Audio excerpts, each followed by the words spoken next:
Pengertian zakat. Zakat menurut bahasa merupakan kata masdar dari zaka yang berarti berkah, tumbuh, bersih, baik, dan bertambah. Sedangkan dalam istilah fikih, zakat adalah sebutan atau nama bagi sejumlah harta tertentu yang diwajibkan Allah supaya diserahkan kepada orang-orang yang berhak atau disebut dengan mustahik. Ada beberapa para ulama dan ahli ekonomi Islam yang memberikan pandangan-pandangan mengenai definisi dari zakat. Salah satunya ada Al-Abaroshi, ada Al-Buni, ada Medwali, ada Afzalur Rahman, Az-Siddiqi, ada Al-Qardawi. Nah, dari pendapat di atas dapat disimpulkan bahwasanya zakat disebut sebagai sistem keuangan dan ekonomi. Kenapa disebut dengan sistem keuangan dan ekonomi? Karena zakat merupakan pajak harta yang ditentukan. Kadang-kadang sebagai pajak kepala seperti zakat fitrah dan bisa jadi sebagai pajak kekayaan yang dipungut dari modal dan pendapatan. Yang selanjutnya, sumber hukum zakat. Agama Islam telah menyatakan dengan tegas bahwa zakat merupakan salah satu rukun dan fardu yang wajib ditunaikan oleh setiap muslim yang hartanya sudah memenuhi kriteria dan syarat tertentu. Sumber hukum zakat yang pertama adalah Al-Quran. Nah, dalam Al-Quran tertera dalam surat Al-Baqarah ayat 43. Kemudian ada pada surat Al-Baqarah juga ayat 277. Yang kedua ada dalam hadis yang diriwayatkan oleh Bukhari Muslim. Kemudian ada ijma ulama. Nah, ijma ulama ini sepakat bahwa kaum muslimin di setiap masa telah sepakat akan wajibnya zakat, dan para sahabat telah sepakat untuk memerangi orang-orang yang tidak mau membayarnya dan menghalalkan darah dan harta mereka, karena zakat termasuk dari syariat Islam yang agung. Terus yang selanjutnya ada Undang-Undang Nomor 23 Tahun 2011 tentang ketentuan pengelolaan zakat.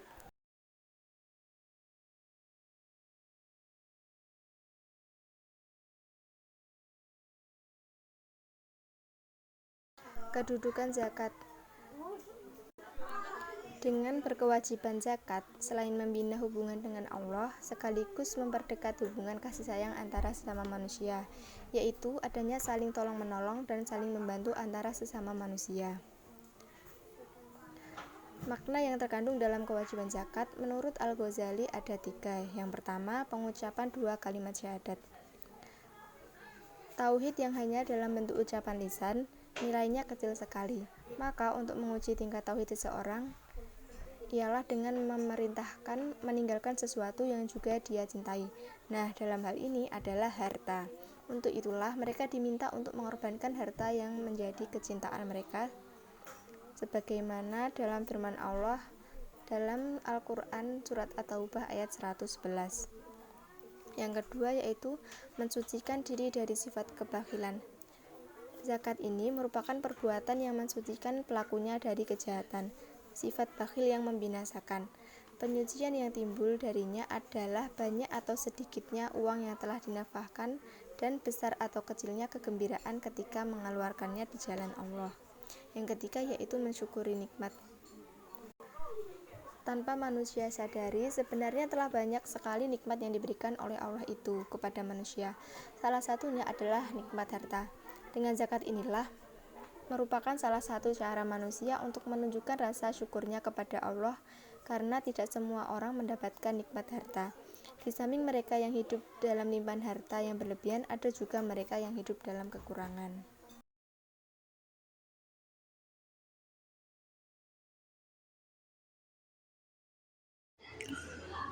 Baik, saya Afik Hasli Yasin. Di sini saya akan melanjutkan penjelasan dari Mbak Ainia Nuril Komariah. Untuk selanjutnya yakni fungsi dan tujuan zakat. Adapun fungsi dan tujuan zakat ialah yang pertama, mengangkat derajat fakir miskin serta membantu mereka keluar dari kesulitan hidup dan penderitaan, dan juga melindungi masyarakat dari bahaya kemiskinan dan kemelaratan. Yang kedua yakni menyambung tali persaudaraan, gotong royong, serta menumbuhkan jiwa tolong-menolong dalam kebaikan. Untuk selanjutnya yang ketiga yakni mensyukuri nikmat Allah dengan menunaikan zakat atas harta yang telah diperoleh. Yang keempat yakni mensucikan diri dari sifat kikir dengki, iri hati bagi pemilik harta.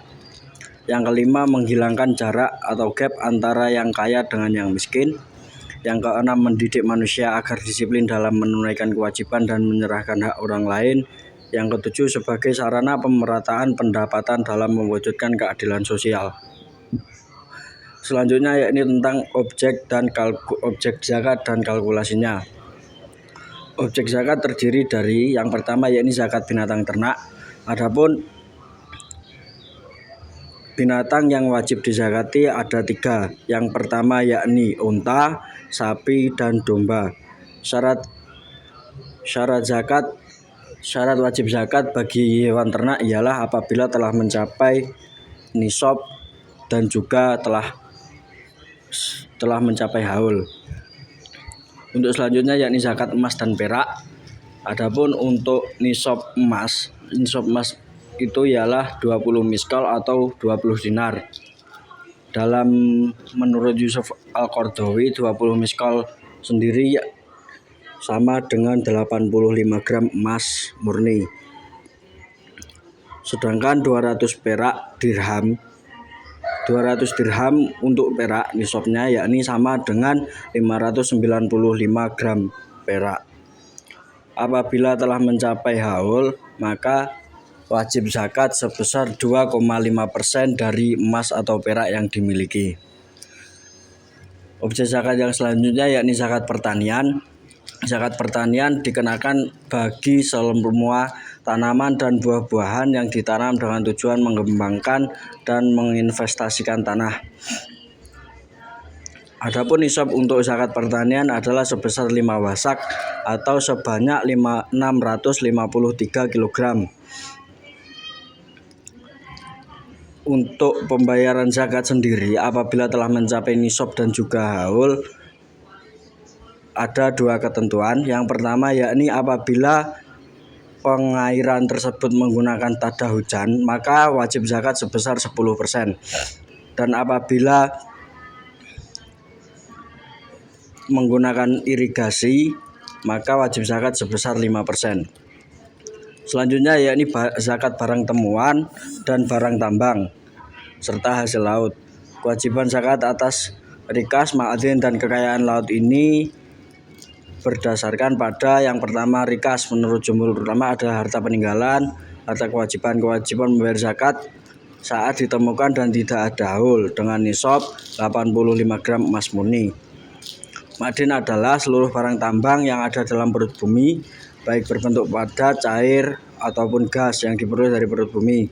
Nisab zakat barang tambang adalah 85 gram emas murni. Berlaku akumulasi baik barang tambang itu diperoleh sekaligus dalam sekali penggalian ataupun beberapa penggalian. Barang tambang tidak disyaratkan haul, jadi zakatnya harus segera dibayar ketika barang tambang itu berhasil digali dengan besarnya zakat sebesar 2,5%. Yang ketiga yakni dalam pengertian barang tambang di atas tidak termasuk hasil eksploitasi dari dalam laut seperti mutiara, ikan. Untuk hasil laut maka harus dizakati sebagai zakat perdagangan. Yang kelima yakni zakat perdagangan.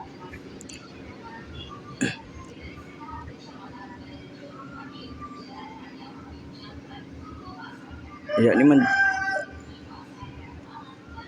dengan cara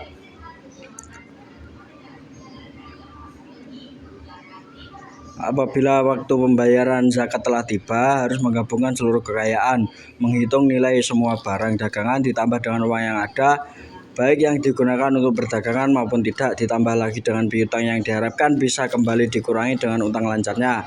Apabila cukup nisab harus dikeluarkan zakatnya sebesar 2,5%. Selanjutnya zakat profesi dan penghasilan. Penghasilan dari pekerjaan seperti profesi dan yang lainnya tersebut berupa gaji, upah, honorarium, ataupun hadiah. Untuk ukuran nisabnya ada beberapa pendapat. Tetapi pendapat yang paling kuat yaitu mengkategorikan dalam zakat emas dengan mengacu pada pendapat yang menyamakan mata uang masa kini dengan emas. Dengan demikian nisabnya adalah setara dengan nisab emas sebagaimana penjelasan dahulu, dan kadar yang harus dikeluarkan adalah 2,5%. Sedangkan waktu penunaikannya ialah segera setelah menerima. Selanjutnya yakni zakat atas uang. Dikenakan untuk uang dimiliki baik dalam bentuk simpanan atau hadiah.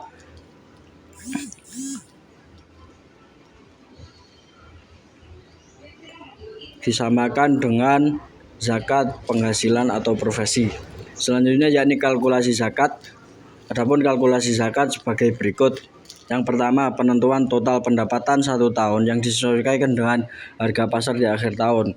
Yang kedua, penentuan biaya langsung dan tidak langsung, begitu pula dengan biaya-biaya lain yang terkait selama 1 tahun, dan keterkaitan tersebut merupakan kausalitas antara unsur-unsur biaya dan pendapatan.